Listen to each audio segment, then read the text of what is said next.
लाहौर की इंसदादी दहशतगर्दी अदालत ने चेयरमैन PTI मियां असलम इकबाल और हम्माद अजहर समेत 7 रहनुमाओं के नाकाबिले जमानत वारंट गिरफ्तारी जारी कर दिए हैं। इस पर हम बात करते हैं रॉ न्यूज़ के रिपोर्टर राना बिलाल से। राना, बताइएगा इनके अलावा और कौन कौन से शामिल हैं?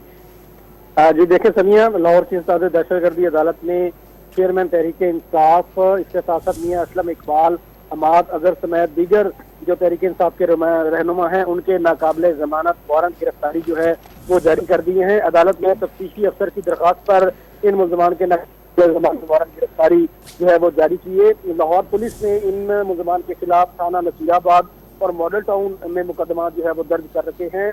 थाना नसीराबाद में कंटेनर को जलाने और मॉडल टाउन में मुस्लिम लीग को ऑफिस में तोड़-फोड़ का मुकदमा जो है वो इन तहरीक इंसाफ के रहनुमाओं के खिलाफ दर्ज किया गया है।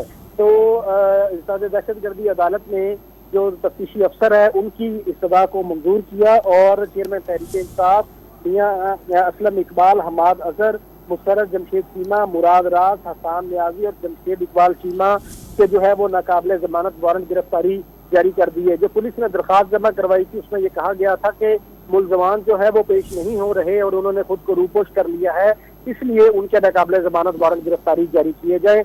अदालत ने रिकॉर्ड का जायजा लेने के बाद तमाम मुलजमान के वारंट नाकाबिले जमानत वारंट गिरफ्तारी जारी कर दिए हैं।